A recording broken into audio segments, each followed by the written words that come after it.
The party's constitution states that the running mate is chosen by the flag bearer in consultation with the National Council. Today's meeting was a culmination of that consultation process. The flag bearer had met many of the members of the National Council, most of the members of the National Council, on a one-on-one or one-on small group basis, culminating today with a final meeting. At this meeting, he paid tribute to the choices that he had, the recommendations that had been made to him, giving him such a rich... I want to also thank very much our National Executive Council and the National Council for overwhelmingly and unanimously endorsing my nomination. I owe them so much gratitude. I know that this is a sacred responsibility that has been entrusted upon me. And I accept the challenge in all humility, and I hope to be able to rise up to that challenge with the blessings of Allah. I know that this nomination is one that people have talked about a lot. But I would like to say that this nomination is not about me personally, Mahmoud Bawumia. It is not about me. It is about the future of this country. It is about the youth of this country. Well, MPP retains Dr. Mahamudu Bawumia, the former Deputy Governor of the Bank of Ghana, as Nanado's running mate. The duo stood for the 2008 presidential election, which saw the NPP losing by a close margin of 42,000 votes. The National Executive Council of the NPP unanimously accepted Dr. Bawumia, which raises questions as to why the announcement has taken so much time. Dr. Bawumia beats the likes of Deputy Minority Leader Ambrose Derry, Alhaji Jawula, and Metro TV's Alhassan Haruna to be retained. So what are the merits of his retention? And does PC appeal for his point at all, has any point at all in saying that Dr. Bawumia has personality issues and cannot win floating votes? Join the discussion via text 1760 or post your comments on our Facebook page, as well as suggestions that you have. Now, Dr. Bawumia has been retained as member, as vice president to your running flag bearer, Nanado. And there's been a bone of contention surrounding his retention. What is his merit? What does he bring to the NPP? How can he win you the presidency? I don't really believe there is a bone of contention as such. Let's not forget that the running mate position is not competitive. You don't compete for it, but various lobbies within the party can bring people, exceptional people, to the notice of the candidate. Is the candidate sole prerogative in conjunction, in consultation with National Council? Consultation is a beautiful word. It's expansive, it's open. So you talk, you exchange ideas, you rub minds to the point where you coalesce and everything comes together. Now, to appreciate what Nana has done today, I see as a very progressive nationalist decision. One has to go back to 2008. Was it really the ticket that lost us the election? When we reflected, we said no. If that ticket had lost us the election, when it mattered in the first round, which was purely a personality and policy election, because everybody had put a person out there, had put their programs out there, and Ghanaians were going to vote all out. We beat the combination of now His Excellency President Mills, Excellency Vice President Mahama, by a clear 100,000 votes. Unfortunately, we had mismanaged our domestic affairs, and our parliamentaries were so bad we lost 21 seats, including Yendi, which since colonial times has been our seat. That's how bad it was. So that brought us down in Parliament. So when we had to go for a second round, it had brought in externalities which really didn't reflect on the ticket. And these externalities was whether Ghanaians, the key one was whether Ghanaians were prepared for a skirt and blouse government. Because the argument we made in 2000 to oust then candidate Mills and his running mate was what was repeated by the NDC. That no president of this country could rule effectively without a parliamentary majority. That since they had a parliamentary majority, they had to have the presidency. And it went their way. it turned round. And even when it turned round, they couldn't clear it on the second ballot. Mr. Wabin, would you agree that a vice presidential I don't know, I'm not comfortable to call him a candidate, but he is a candidate. No, it's a ticket. That's why it's easier to call it a ticket, because really his face is not on a ballot. Exactly. Yes, but it's a ticket. Exactly. So his ticket to the your bid for the presidency, his ticket to the bid for your presidency, the presidency. Yes. Pardon me. Would you say that would add something to the possibility of you achieving that? Extreme value. So what is the value that he brings to it, even if he's not the reason why? The value that he brings to it is that you have a practitioner and an academic who has had extensive experience. I apologize for interrupting you, yeah, but I have Ben Efsin on the line. Let me just speak to him. And then. Very well. Good evening, welcome. Good evening, Mr. Efsin. I'm sorry, I've lost him. Please continue. You have clear constituencies here. The difficulty we have now is economic liberation. Political liberation, I think we are virtually there. Our difficulty is economic liberation. Jobs, jobs, jobs, affecting the youth, affecting women, affecting the ability of this country to generate the excess resources that we can invest in infrastructure, in social services like a secure NHIS and expanded education for all, basic level, including structured tertiary education, to drive the economy even further. So the question is expanding national output, creating jobs. So if you have a veteran politician, a walking embodiment of Ghana's constitutional development as president, and he partners a relatively youthful economic guru, somebody who has helped run the economy of Zimbabwe, I mean, over the past year, for anybody to have Robert Mugabe accept his advice without being thrown out, to me, he's a guru. Well, we'll talk more about that. Person, Yeah, again, I have Mr. Efsin online, so very well. I apologize to interrupt. Good evening. Welcome, Mr. Efsin. Good evening. Thank you. And good evening to your viewers. Thank you for joining us. You know the story. Dr. Bawumia has been selected to partner Addo once again. What's your view on this? Do you think it was a smart thing for the NPP to have done? I think yes. I think it was a smart thing. You know, a few reasons will account for it. First and foremost, this is a one delegate election, and the delegate is the presidential candidate. He selects a candidate, and he takes advice from the council. But the final buck starts and stops with him. So the compatibility is very important. I agree there may be one or two others. Two, I don't remember that any scandals were thrown at Bawumia in the run up to 2008. And unless there is proof, I don't think that Dr. Bawumia was responsible for Addo not getting the 74,000 votes he needed to win first round, or losing the runoff by 40,000 votes. The person that Nana, if wanted to change, what's the guarantee that if he takes the person, there could be a huge scandal waiting in the cupboard to fall off? And if I'm looking at numbers,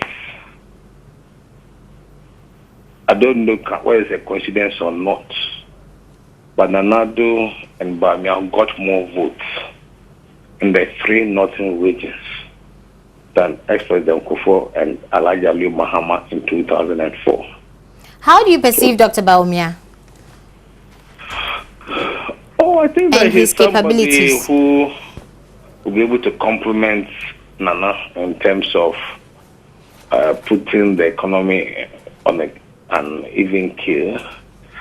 That I don't think that should be the main reason why Nana would have taken as a running mate, because Nana can take somebody else and then appoint him as a finance minister.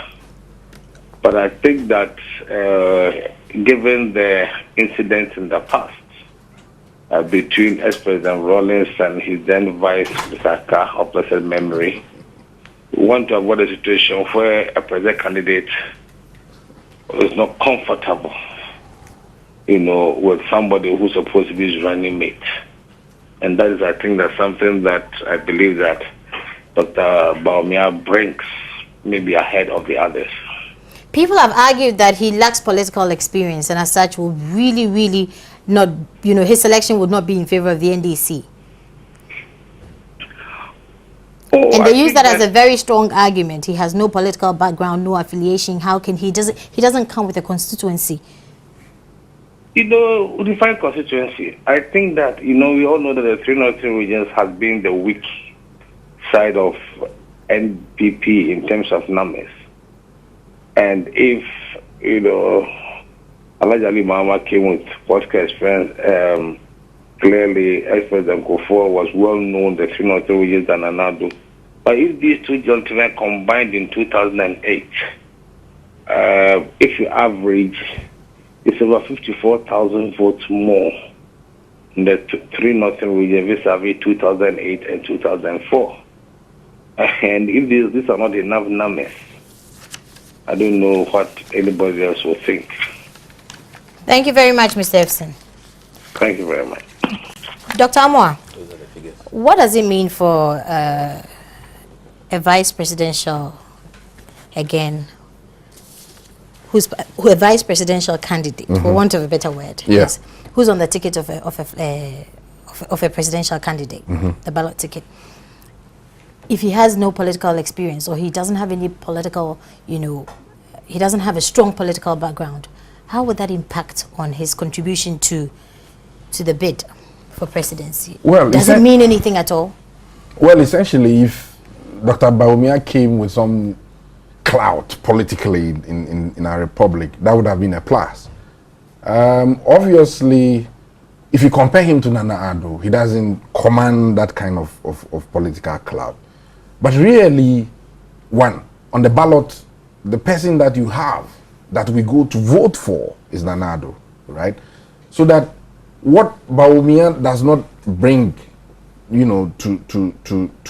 the table in terms of political reach and networks, Nana brings forward, and what it is that Nana does not have, maybe in terms of policy making, policy experience, in terms of handling the economy and the rest of them. I mean, because Bawumia is obviously a policy wonk. In other words, this is a guy in the engine room, right? So you have this complementarity, so... Must he necessarily partner the presidential candidate to be able to, execute his economic...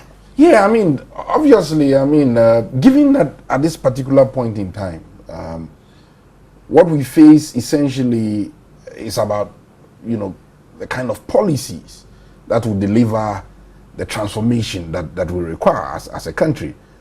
So in that sense, Bawumia becomes important. And so, even though the president comes with his vision, right, and broadly defines the direction of policy, having somebody like Bawumia in the engine room is critical and useful, So he will serve as some kind of ballast, Nana Addo will do the politics, if you like, the brass tacks politics, then bolts and notes, bolts and nuts kind of thing. And then you have Bawumia providing that detailed, kind of addition to a possible presidency that the two of them would as it were, the presidency, if they win it, right? So for me, it's not true. The fact that Bawumia does not come with, if you like, so-called political clout is not so much of a problem. I think the other issues I'll bring up, but the political clout is not too much of a problem. Let's take a look at potential. Let's take a look at what those who could have been potentially chosen. Ambrose Deli, Honorable Ambrose Deli, yeah. Alhaji Jaula, Alhassan Haruna, and the like. Who do you think could have been a better option? Well, for me, the key thing is, here you have Dr. Bawumia, who was on the ticket the last time. So he's been marketed, These other gentlemen were coming in a sense, as fresh faces for the ticket, So that strategically, in terms of politics, in terms of political communication, in terms of political marketing, the MPP would have faced some degree of challenge in marketing these personalities, In a sense, also, when we come back to the policy issue, Bawumia stands out. Of course, Ambrose Deri, more of a lawyer, If you take Al Hassan, he's been in the media, you know, and then who's the other, the last one? Alhaji Jaula, more of a sportsman, administrator. In a sense, given that there's a sense in which we have to move the economic questions that we face and the solutions to them to another level. So of the four, you know, would you say he was a bit ahead of them in that sense. You know, so these are the factors. Okay, the other thing is the northern thing. He in a sense, all of them were on the same level. You know, if the MPP needed, in quotes, a northerner to balance the southern pool, then all of them were on the same level. You know, so Bawumia's advantage, having been marketed earlier, and the fact that when it comes to the nitty-gritty of policy, he has more hands-on experience. That was what I think, in a sense, won him the ticket. Yeah. Mr. Bawumia, you were raising an interesting argument about him having held, you know, an important position in Mugabe's government and all of that. Yes, that's some of the points Dr. Amma was making. That, and let's be clear here. Bawumia has political experience. Does he? First of all, he belongs to a family that is deeply political. His father's political track record. And once you have a father at that level of politics, it rubs off on you. You may not be active in the early stages, but it's in the genes, as it were. Now, he came to the 208 ticket as a fresh-faced, on frontline politician. So at that time, one could have said he didn't have political experience. But having gone through the kind of grueling political campaign that we had in 208, and its aftermath, the impact on his professional life and his experiences since then have no doubt matured him. Today, he looks a changed person. This is not the Bawumia of 208. Today, he knows when to come up and when to go down. Today, he was navigating with confidence to the various facets of the events of the day. He wasn't being led? Doesn't matter. If you even learn how to be led, then you are learning your politics. That he gravitated through the very hard choice of who partners Nana. It's never been done before in this country that somebody who was on the losing end gets renominated. So he has an edge. He has the politics, and that's why I refer to Zimbabwe. That Zimbabwe's politics is so difficult that to even give them technical advice, you have to add a huge dose of politics to smoothen it. Otherwise, they won't accept your advice. And he survived that environment. He's a political economist par excellence. He's a practitioner. He's been there. He's navigated MPP's waters. And in the MPP, we compete. We compete seriously. And for him to have survived all that competition, I am saying that Bawumia is no more a political novice. He has enough experience under his belt. And this is his chance to partner Addo and prove to the whole world that we have come with a progressive nationalist ticket. A ticket that is looking at constituencies that will bring on board politically. Constituencies which are feared to have been ignored. The youth, jobs, jobs, jobs. Women empowerment. Thank you very much, Mr. Bawumia. We're taking a break, but when we come back, we're going to find out the criteria for which you approve your nominees. I should call them. Some have said that it's merely a formality, and therefore it really holds no water to present a nominee for the council. We'll find out about that.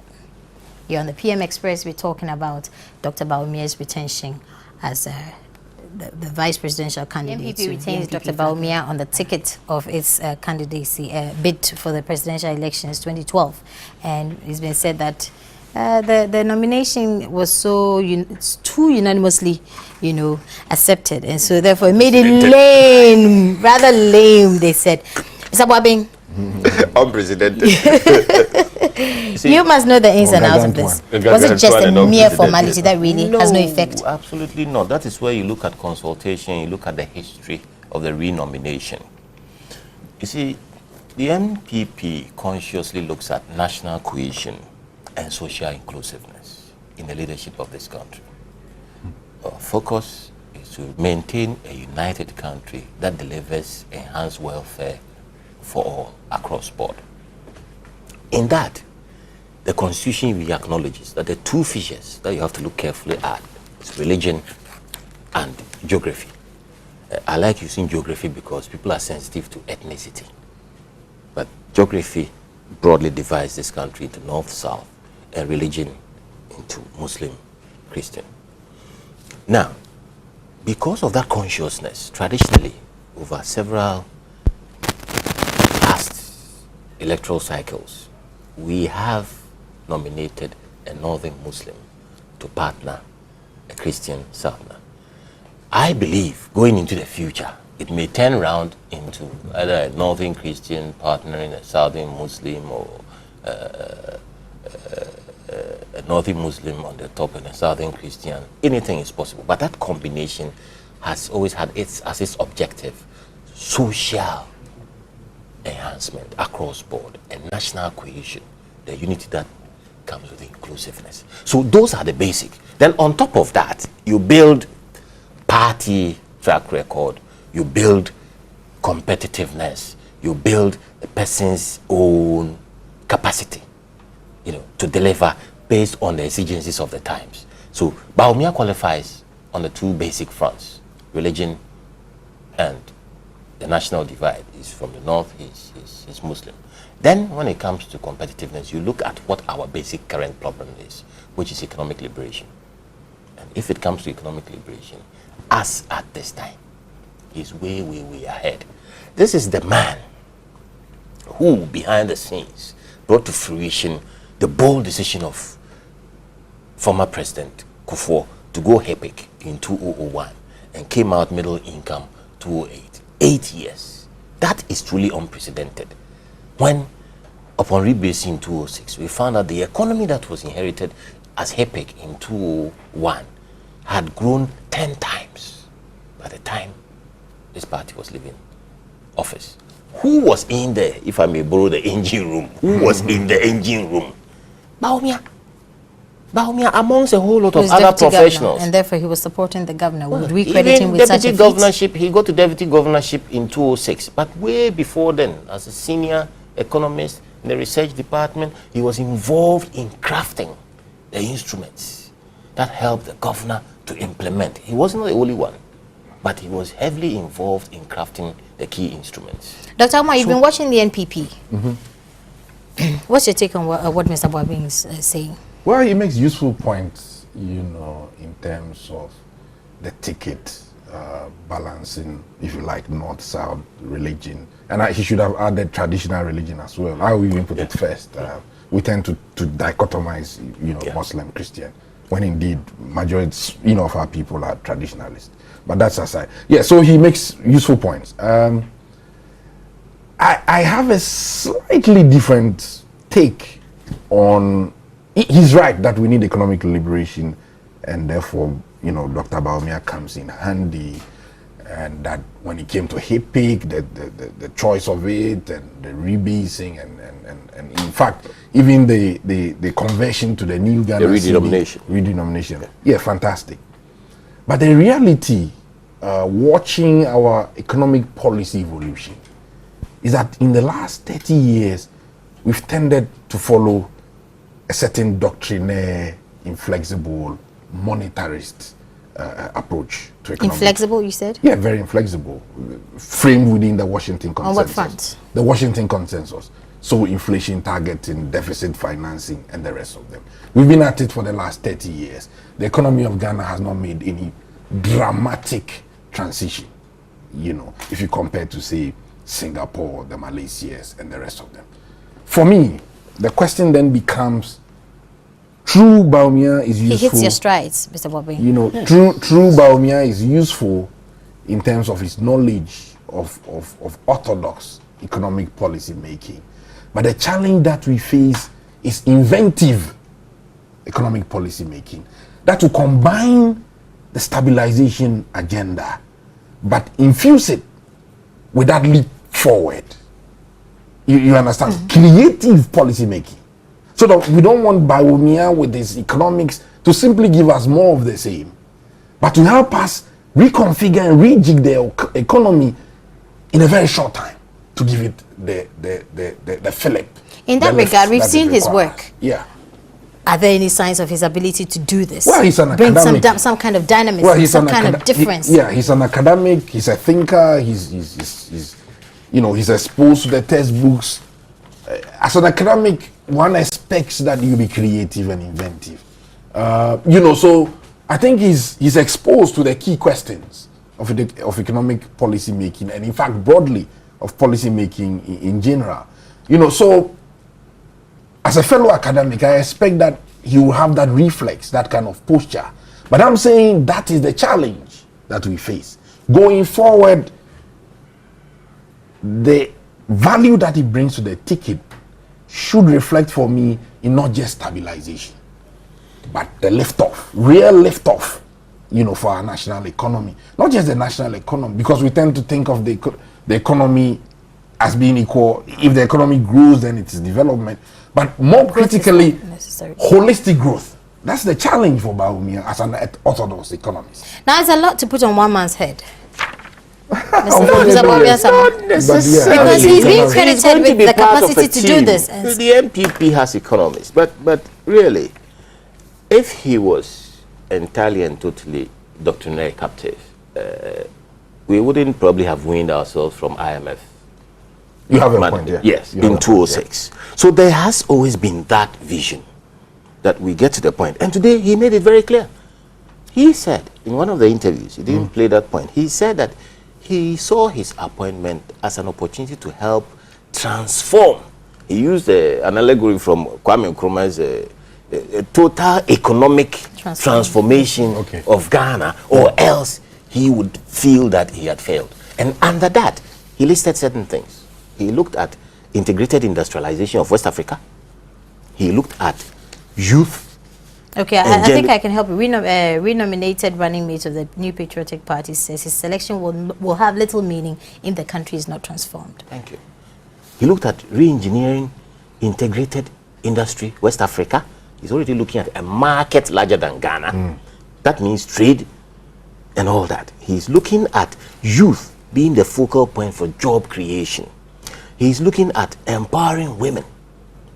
Then he said something very interesting. He said inner city regeneration.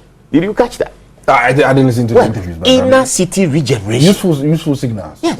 Inner city regeneration is a whole concept in itself that is in a position to generate the kind of investments that will not only transform cities but make people, suck people into newer economies. You understand? So he has a sense. Then he talks about securing NHIS for the future. Securing NHIS means a social sense also of having a safety net to catch the people falling through the cracks, right? Then he moves on and talks about expanding basic education. That this puts us in a position to stretch out basic education across board.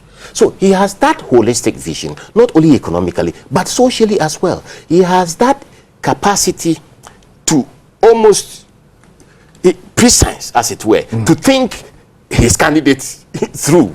So he is on song with his candidate, and they have that bigger idea that's big enough to bring in the economy, pull the people along, give the people a vision they can empathize with and work for.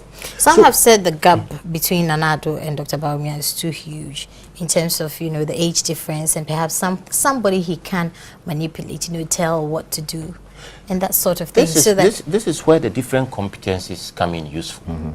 If Bawumia was probably like me, a lawyer trying to emulate Nana's sterling qualities in law, then if he said, yeah, I will sit because I think probably if I sit, I'll get my name reported in the law books. But Nana doesn't have Bawumia's capacity, his peculiar capacity. So if Nana wants economic transformation, he is more likely to listen to Bawumia's fresh, young vision and inform and advise himself, and more or less authorize. Interesting you say that, considering the NPP, there's perception that you're not youth friendly.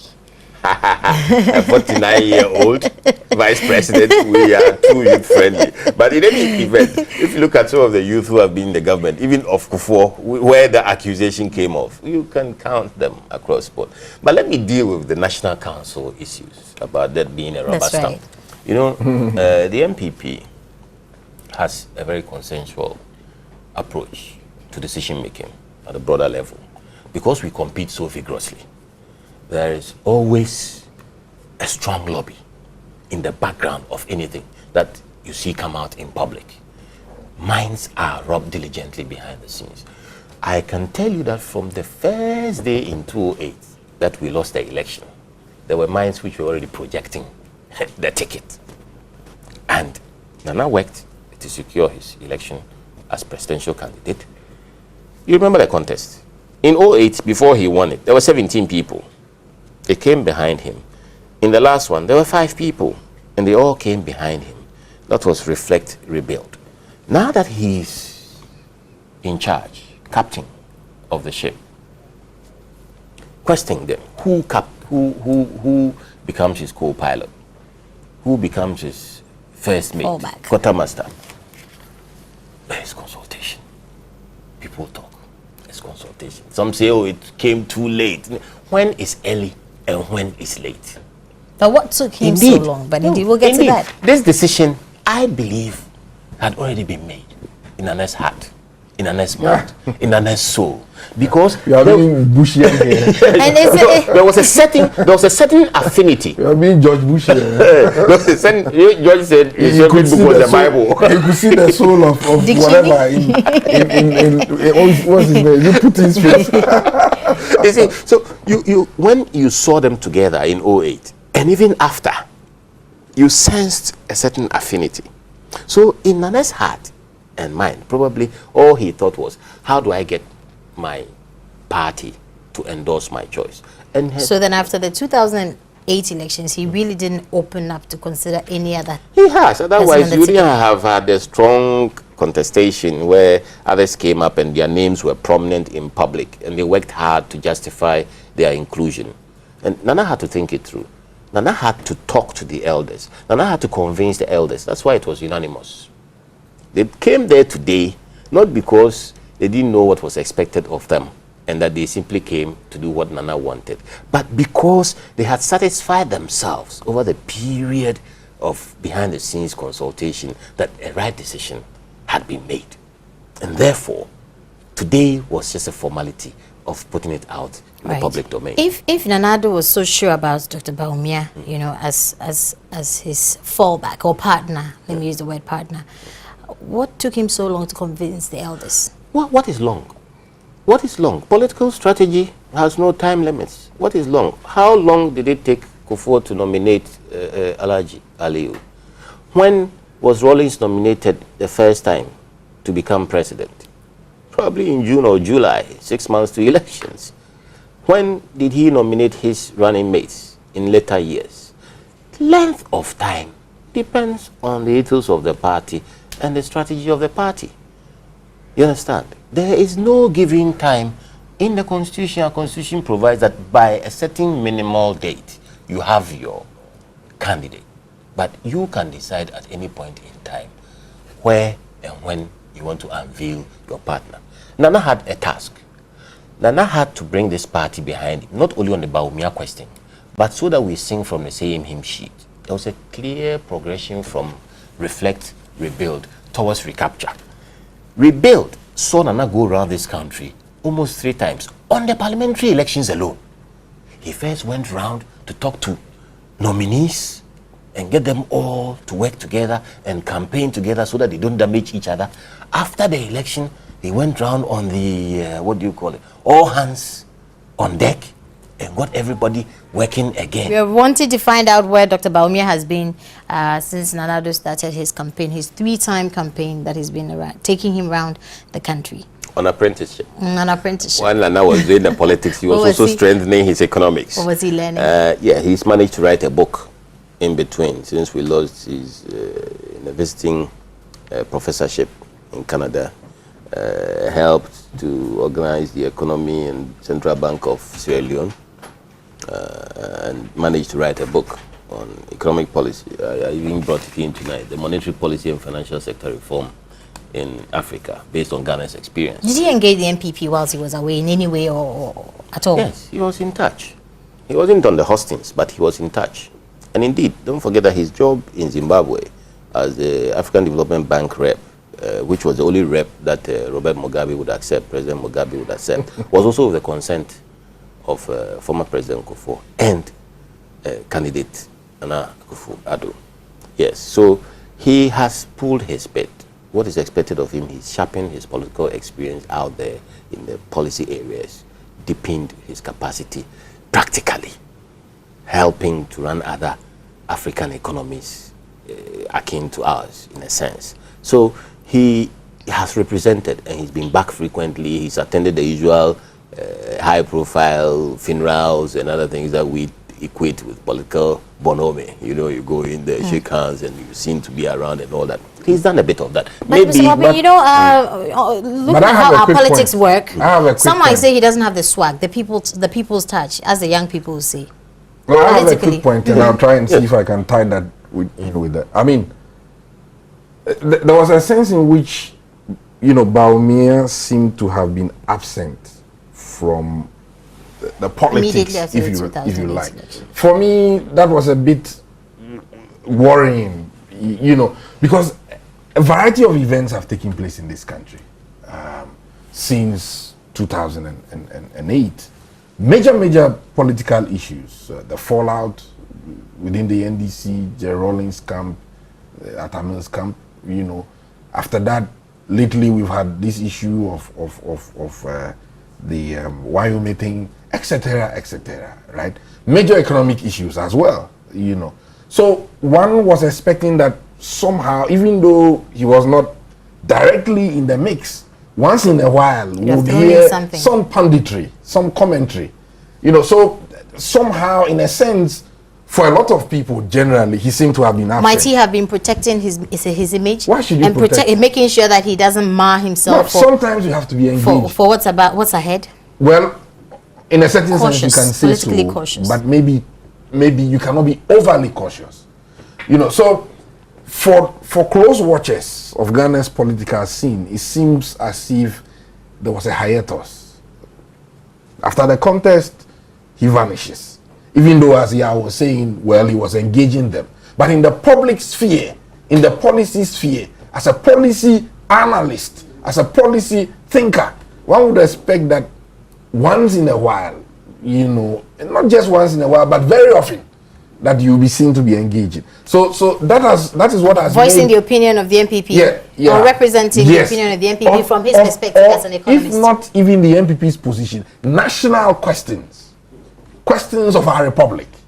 You understand? You know, so that is what has created the impression that he was away and he's distant. You know, then that leaves us to wonder if indeed there's that cohesion that he wants us to believe. A certain fresh-facedness is associated with the assumption that he was away. But for the MPP, he was never that far away. What could be more nationalistic? But it's the electorate he's dealing with, not just the MPP. Yes, but for the electorate, it is for the MPP to send him to the electorate through Nana Addo. So, on that score, for me personally, I don't believe that continuous engagement with Ghana's political hurly-burly should be the only qualification. At least tactical engagement. Yes, and that was tactical. I think to have sat back and written this about us was tactical enough. This is about us. May I have a look, please? This is really about very highbrow. Financial sector reform. Not for them.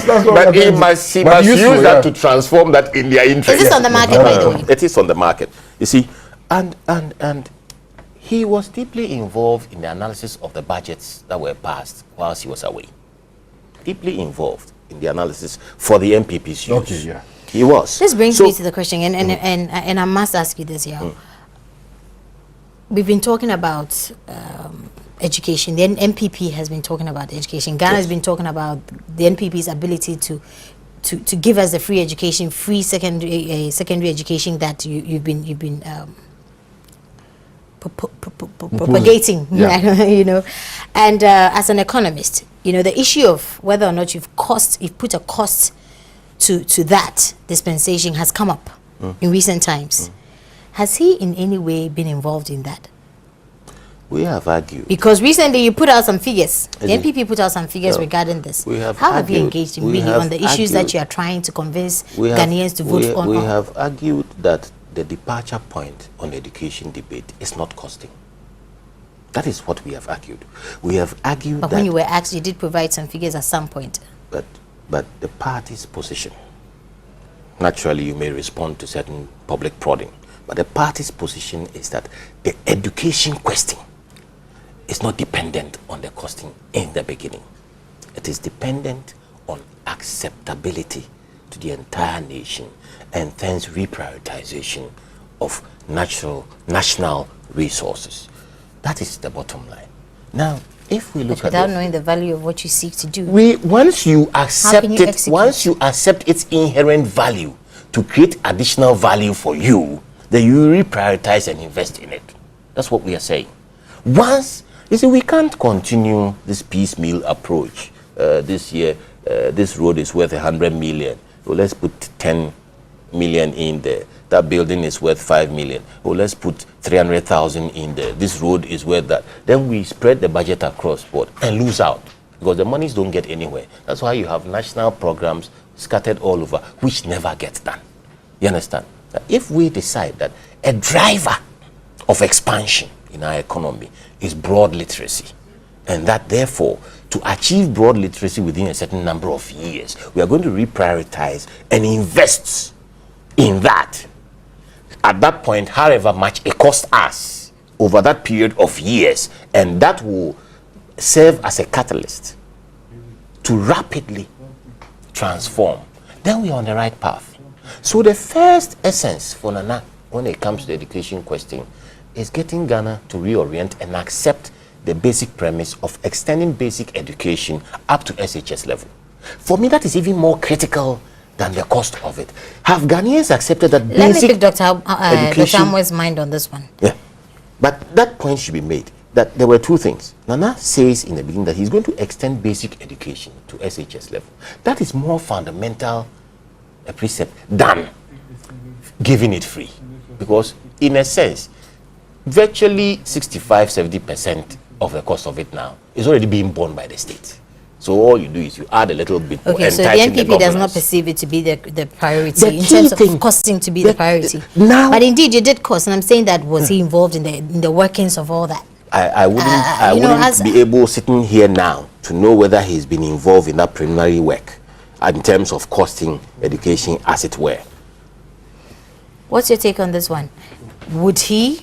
Well, should they have engaged him practically in that sense? And this is just throwing it out there. Well, yeah, I mean, I don't know the internal dynamics of how the NPP goes about his policy thinking. Perhaps to feel his capacity, but his ability to deliver on that front. Yeah, obviously, because he's a policy man. One would expect that when it comes to the issue of education with the NPP, is trying to refocus as top priority when it comes to their next possible presidency.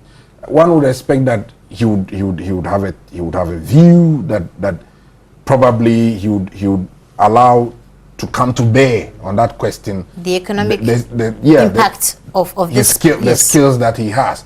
I mean, the impact of the proposal on Ghana's economy, maybe. It's going to be right on his table now. The impact of this proposal, free education, the economic impact. I mean, that's not in question. The centrality of the education. No, you're saying that he should have had one view or other. No, I mean, it's a moot point. I mean, obviously, yes. I mean, but for me, the danger here is that we are not actually dealing with that topic. You know, we are not here to look at the education question. So I don't want us to stray. It's Mr.